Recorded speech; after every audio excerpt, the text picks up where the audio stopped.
제목을 따라서 하겠습니다. 예수께서 그를 어머니에게 주시니. 오늘은 어머니 주일입니다.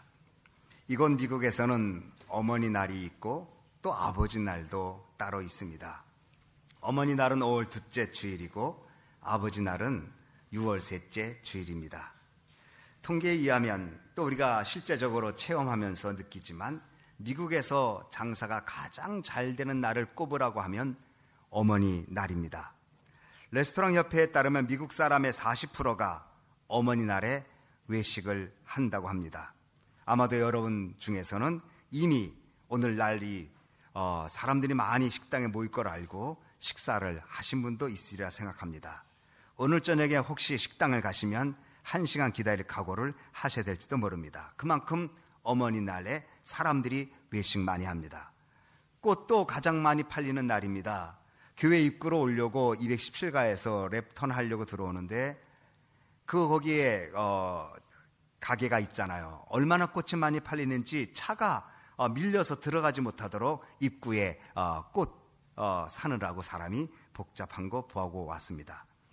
오늘 하루 어머니를 특별히 생각한다고 해서 어머니 사랑을 다 갚을 수는 없습니다. 이날 하루만이라도 어머니를 생각하면 어머니들이 그동안 모든 했던 수고가 기쁨으로 바뀔 수가 있다고 생각이 됩니다. 그러나 실상 어머니 날을 지키면서까지 어머니 사랑을 기억해야 한다는 것은 그만큼 우리의 시대가 어머니의 사랑과 은혜를 잊고 살 수밖에 없는 바쁨과 그리고 개인적인 삶이 많기 때문이라는 것을 반증하고 있습니다. 이 땅의 사람들이 가장 좋아하는 단어를 꼽으라고 하면 어머니라는 단어라고 합니다. 영국 문화원에서 비영어권 102개국 4만 명을 대상으로 가장 아름다운 영어 단어를 조사했습니다. 그 가운데 1위가 어머니였습니다. 2위는 미소였고 3위는 사랑이었고 4위는 자유였고 평화는 11위였습니다. 그러나 아버지는 순위가 몇이었을까요? 순위가 없었습니다. 어머니란 이름, 어머니의 존재감, 이것이 얼마나 큰 영향을 끼치는 것을 우리는 알 수 있습니다. 사람들이 힘들고 어려우면 누구를 제일 먼저 찾습니까? 아버지 찾는 사람 별로 없고 어머니를 찾을 것입니다. 아마 여러분도 보셨는지 모르겠어요. 인터넷으로 저도 이렇게 신문을 보는데 일본의 그 특공대원 중에 생존한 사람이 증언이 있었습니다. 그 전쟁에서 다 죽어갈 때에 아무도 천황만세라고 부른 사람 없다고 합니다. 다 어머니하고 죽었답니다. 며칠 전 신문이에요. 그 위기의 상황에 그렇게 천황을 위해서 전쟁터에 나갔다고 하는 명분 속에 있는 군인들이 정작 자신들이 죽어야 되는 상황이 다가올 때는 천황만세가 아니고 어머니하고 죽었답니다. 이렇듯 어머니의 존재가 대단합니다. 존재가 대단하다는 것은 그만큼 영향력이 크다는 것이고 그 영향력에 따라서 자녀들이, 가정이 달라질 수 있다는 것을 암시하고 있습니다. 잠언 1장 8절로 9절에 내 아들아 내 아비의 훈계를 들으며 내 어미의 법을 떠나지 말라. 이는 내 머리에 아름다운 관이요 내 목에 금사슬이라. 아버지의 훈계, 어머니의 법, 이것을 떠나지 마라. 아버지의 훈계, 어머니의 법은 금목걸이와 같다. 자식들에게 금목걸이 같다. 여러분의 자녀들이 금목걸이를 닫는다는 것은 영광과 영화를 상징합니다. 부모님 말씀을 잘 듣는 자녀, 금목걸이를 거는 것입니다. 부모님 말씀을 거절하는 사람, 금목걸이를 거절하는 것입니다. 자녀들에게 있어서 부모님, 특히 어머님의 영향이 말할 수 없이 큰 것을 보여주고 있습니다. 나폴레옹은 말했습니다. 프랑스여, 위대한 어머니를 가지게 하라. 그리하면 위대한 자녀들을 가지게 될 것이다. 위대한 어머니, 그 한 국가가 소유한 재물 가운데 가장 최대의 보배라고 그렇게 말했습니다. 중국 속담에 집안이 어려울 때는 어진 아내가 필요하고 국가가 어려울 때는 어진 재상이 필요하다고 말했습니다. 우리에게 어진 아내, 어진 어머니가 있으면 가정도 나라도 반드시 평안하게 될 것입니다. 디모데는 그의 어머니 유니게와 애조모 로이스의 믿음의 유산이 그를 교회의 영적 지도자로 만들게 하였습니다. 로마가 세계를 제패할 당시에 세계를 대표하는 두 어머니가 있었습니다. 한 어머니는 네로 황제의 어머니였습니다. 자신의 남편 클라우디오를 암살시키고 아들을, 네로를 황제로 만든 잔인한 어머니입니다. 자식 사랑은 컸을지 모르지만 잔인한 어머니였습니다. 또 다른 어머니는 어거스틴의 어머니 모니카였습니다. 갈등과 시리에 빠진 아들을 눈물로 기도하고 하나님의 위대한 성자로 만들고 대신학자가 되게 한 어머니였습니다. 누가 훌륭한 어머니입니까? 전 로마를 호령한 네로를 만든 어머니가 훌륭합니까? 아니면 은둔에 있었지만, 조용히 있었지만 영적인 가마력으로 지금까지 내려온 어거스틴의 어머니가 훌륭했습니까?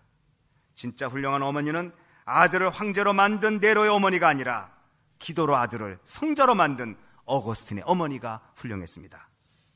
어거스틴에게 있어서 어머니 모니카는 항상 하나님의 손길이라고 말했습니다. 어머니의 음성은 하나님의 음성이라고 말했습니다. 어거스틴은 32살까지 방황했습니다. 그는 만익에 심취했고, 그리고 그는 방탕했고, 사생활을 낳았고, 이루 말할 수 없이 구제불능의 사람처럼 어거스틴이 살았습니다. 그러나 어머니 기도했습니다. 너무 실망되니까 암브로시우스, 황금의 입술이라고 불리는 대설교자 암브로시우스를 찾아가서 내 아들이 어떻게 하면 좋냐고 물어봤습니다. 그때 유명한 암브로시우스의 말, 기도하는 어머니 아들은 망하지 않는다. 어거스틴은 32살까지 하나님의 손길을 뿌리쳤고 하나님의 음성을 거역하고 마음대로 살았습니다. 어머니는 좌절하고 낙심할 수도 있었지만 좌절하지 않고 눈물로 하나님께 기도했습니다. 탕자 같은 아들이 하나님 품으로 돌아오기를 애타게 기다렸습니다. 어거스틴은 참회록에서 이렇게 말했습니다. 어머니를 통해서 하나님은 당신은 나에게 말씀하셨습니다. 어머니의 권면을 거절한 것은 곧 하나님 당신을 거절한 것이었습니다. 이렇게 말했습니다. 하나님은 항상 어머니를 통해서 나에게 말씀하셨는데 내가 그 어머니의 말씀을 거절한 것은 아버지 하나님을 거절한 삶이었다고 그는 참회록에 고백합니다. 잠언 31장 1절에 르무엘 왕의 말씀인 바 곧 그 어머니가 그를 훈계한 잠언이라고 말했습니다. 잠언 마지막 31장 1절에 이 잠언은 어머니의 잠언이라고 그렇게 말했습니다. 솔로몬이 잠언을 쓰면서 그 삶의 그 무궁무진한 지혜를 하나님으로부터 받아가 쓴 그 잠언을 마지막 장에 이 모든 잠언은 어머니가 말씀하신 잠언이라고 했습니다. 성경 말씀을 통한 어머니의 훈계는 하나님의 뜻을 자녀들에게 가르쳐 주는 것을 말합니다. 성경적 가르침을 제시한 어머니는 반드시 그 아들에게 잠언을 가르쳐 주는 것입니다. 어머니의 말씀과 훈계가 곧 성경에 근거한 사랑의 권면이 되면 그것은 삶의 지혜로 이어지게 되는 것입니다. 링컨은 1809년 2월 12일 켄터키주의 외딴 오두막에서 태어났습니다. 아버지 토마스 링컨은 가난한 농부였고 어머니 낸시 랭크스 링컨은 미혼모의 딸이었습니다. 부모님 둘 다 글을 못 읽는 문맹이었습니다. 링컨이 9살 되던 해 어머니 낸시 랭크스는 부자나 높은 사람 되려고 하지 마라. 성경 있는 사람 되라. 유언을 남기고 어머니가 돌아가셨습니다. 그때부터 링컨이 성경 있는 사람이 되었습니다. 링컨도 많은 학교 다니지 못한 사람이지만 하나님 말씀을 교훈 삼고 스승 삼고 인생의 가르침을 삼고 말씀을 읽었습니다. 25세 되기까지 직업조차 없는 사람이었습니다. 그러나 그는 성경을 읽고 어머니 신앙을 이어받아 믿음을 지켰습니다. 훗날 하나님은 그를 가장 위대한 미국의 대통령으로 만들어 주셨습니다. 디모데후서 3장 15절로 17절에 내가 어려서부터 성경을 알았나니 성경은 능히 너로 하여금 그리스도 예수 안에 있는 믿음으로 말미암아 구원에 이르는 지혜가 있게 하느니라.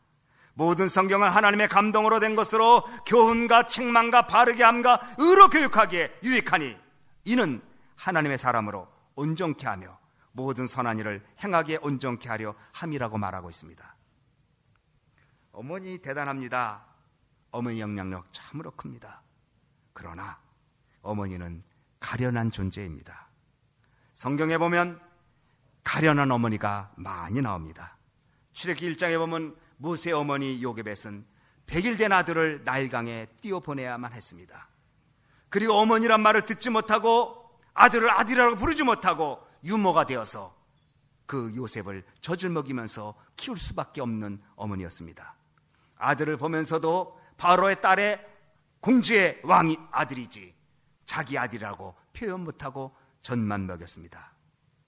사르밧 땅의 과부는 흉년 중에 먹을 게 없어서 이제 아들과 함께 이것 먹고 죽겠다고 고통 중에 부르짖었던 여인입니다. 그러나 그 아들이 죽게 되었습니다. 물론 엘리야가 살렸습니다만 수뎀 과부의 아들도 죽었습니다. 아들의 죽음은 어머님의 고통입니다.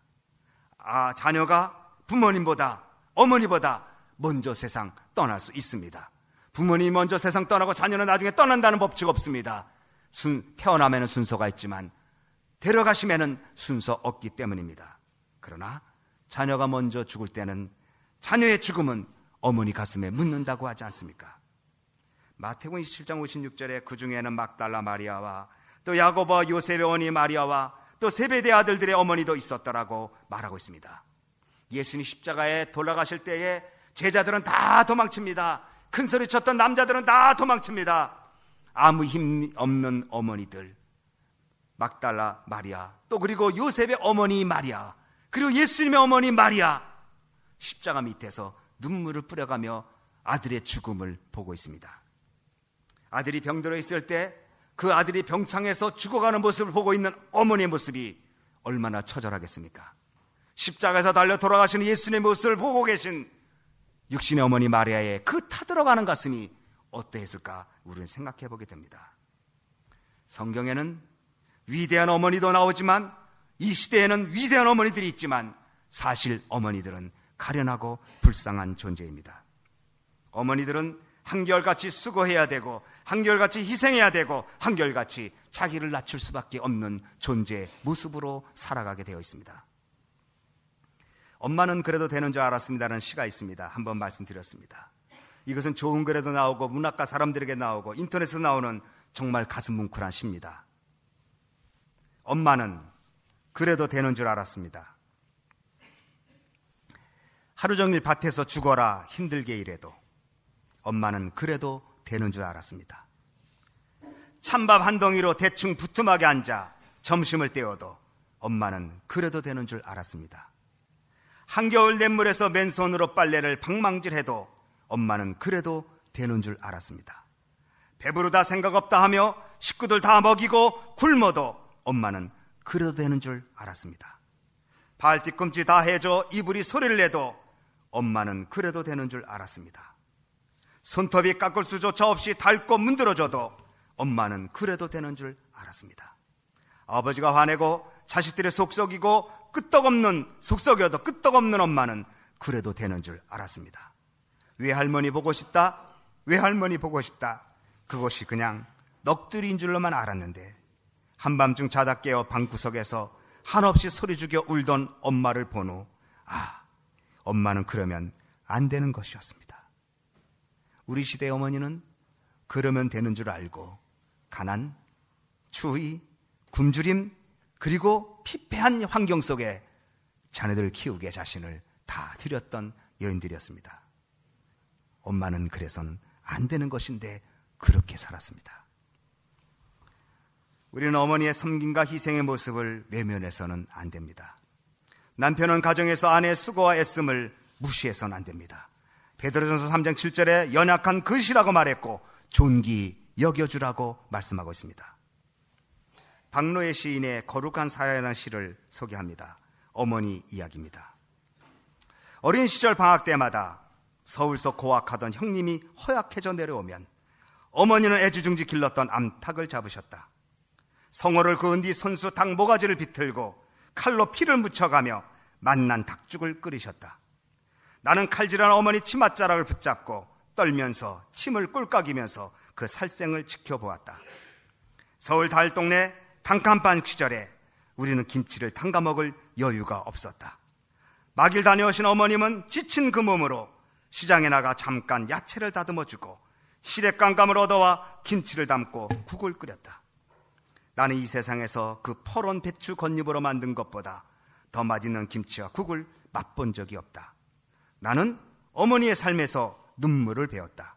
사랑은 자기 손에 피를 묻혀야 보살필 수 있다는 것을, 사랑은 가진 것이 없다고 무능해서는 안 된다는 것을, 사랑은 자신의 피와 능력과 눈물만큼 거룩한 거라는 것을 박노해라는 시인의 시입니다. 오늘 본문은 어머니의 고통과 눈물에 그 어머니를 예수님이 위로하시고 그 어머니에게 고통의 문제를 해결해 주시는 내용입니다. 우리 보겠습니다. 7장 11절 12절 시작. 그 후에 예수께서 나인이란 성으로 가실새 제자와 허다한 무리가 동행하더니 12절 성문에 가까우실 때 사람들이 한 죽은 자를 메고 오니 이는 그 어미의 독자요 어미는 과부라. 그 성에 많은 사람도 그와 함께 나오거늘. 나인성이라는 곳에 예수님이 들어가시는데 그 예수님이 들어가시는 그 행렬에 또 장례 행렬이 나오고 있었습니다. 근데 그 장례 행렬은 누가 죽었냐면 과부 어머니의 독자가 죽었습니다. 이 여인은 남편을 잃어서 한탄스럽고 힘들고 외로운데 그 의지했던 아들 독자가 무슨 일인지 죽었습니다. 남편을 잃은 슬픔도 하늘이 무너지건만 남편을 잃은 슬픔을 달랠 수 있는 아들마저 죽었다는 것은 이 여인에게는 절망과 고통 그 자체였습니다. 더 이상 자식을 볼 수 없다는 어머니의 고통, 그 아픔이 이 여인의 가슴을 짓누르고 있는 상황에 장례식이 진행되고 있었습니다. 사람들은 이 여인을 궁일히 여기고 불쌍히 여겨 이 많은 사람들이 이 독자의 죽음을 슬퍼하면서 어머니의 마음이 조금이라도 달래질까 함께 슬픔을 나누면서 장례식장으로 무덤가로 가고 있을 때에 예수님의 행렬을 만나게 됩니다. 이 사건이 일어난 곳이 나인성이라고 11절에 말합니다. 나인이라는 동네입니다. 나인이라는 말은 아름답고 사랑스럽고 즐거운 곳이라는 뜻입니다. 그러나 아름답고 사랑스럽고 즐거워야 될 그곳이 이 어머니는 슬픔과 절망의 동네입니다. 사람들은 아름답고 즐겁고 사랑스럽게 살고 싶은데 그러한 동네가 되길 원하는 나인인데 이 어머니는 남편을 잃고 아들을 잃은 처절한 슬픔과 고통의 어머니, 그래서 이 여인에게는 나인이 아니고 죽음과 고통의 동네였었습니다. 13절 다 같이 읽습니다. 시작. 주께서 과부를 보시고 불쌍히 여기사 울지 말라 하시고. 과부는 별로 주목받지 못한 사람이죠. 사회적 영향력도 없습니다. 그나마 남아있는 외아들까지 죽었으니 이 여인의 인생은 없는 것이나 다름없습니다. 그런데 예수님이 이 과부를 보셨다.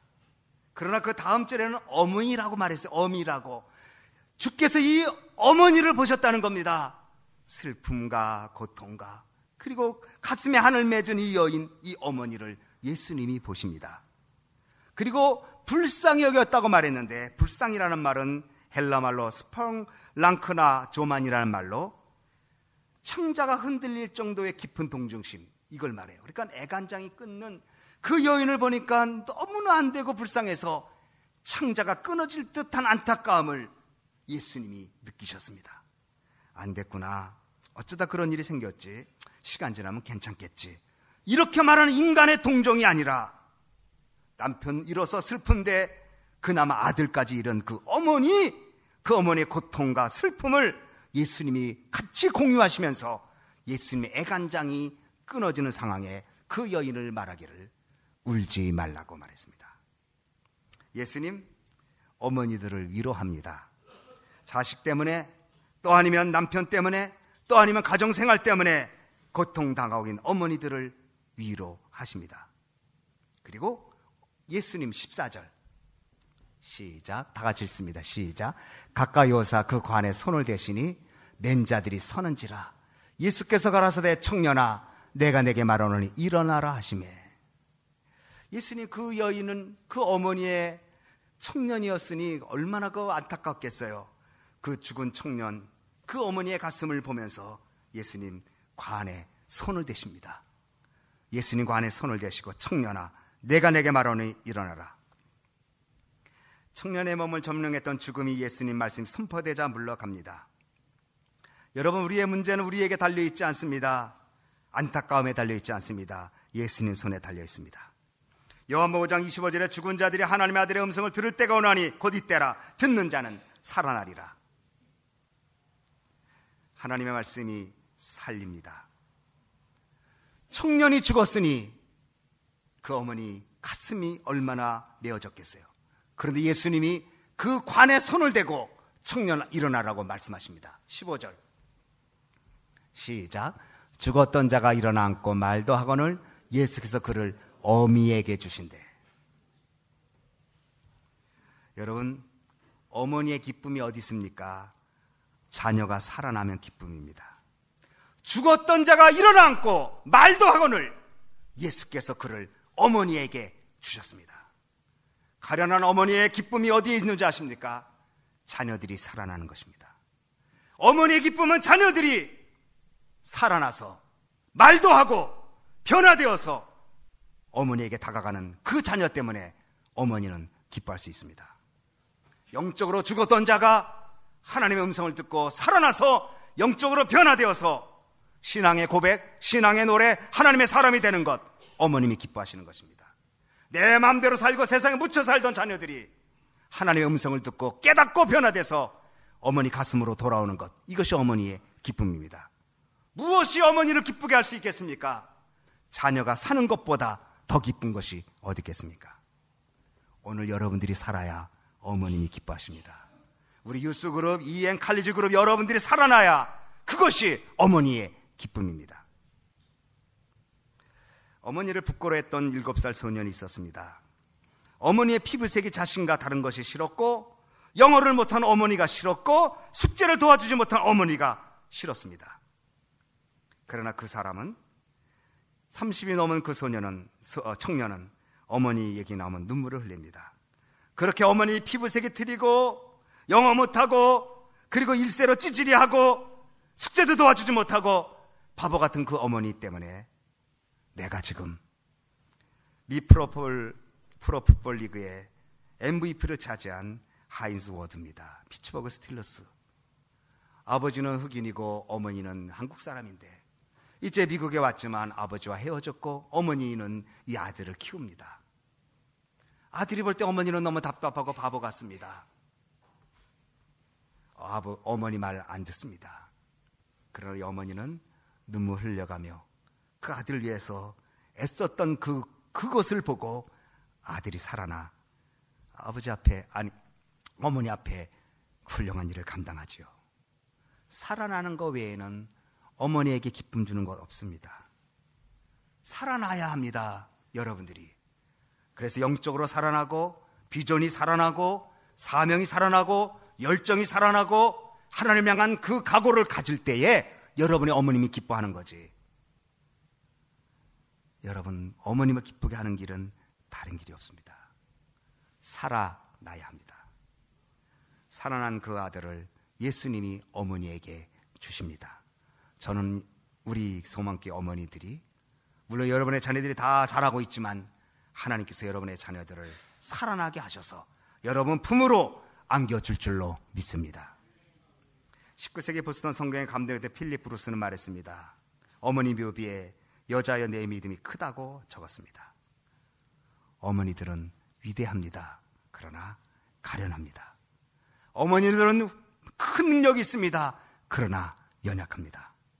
한 가지, 기도의 줄을 붙잡고 하나님께 가까이 나가는 여러분 되어서, 어머니가 되어서 여러분의 자녀들이 살아나고 이 땅에 하나님 앞에 영광스러운 존재로 되어질 수 있도록 믿음과 기도를 잃지 아니하고 그리고 모범적인 삶을 살고 신앙의 모범을 보이면서 살아가는 여러분 되어지기를 바랍니다. 아마도 여러분의 부모님들은 여러분을 위해서 기도 많이 하셨을 것입니다. 아니, 여러분의 어머니의 손때 묻은 성경이 그것을 증명하고 있을지도 모르겠습니다. 바라기는 여러분의 어머니의 눈물의 기도가 여러분에게 영혼의 보석이 되고 여러분들의 그 영혼의 보석을 가슴에 품고 여러분의 자녀들이 주 앞에 살아나 역사되는 그 축복이 우리 모두에 있어지기를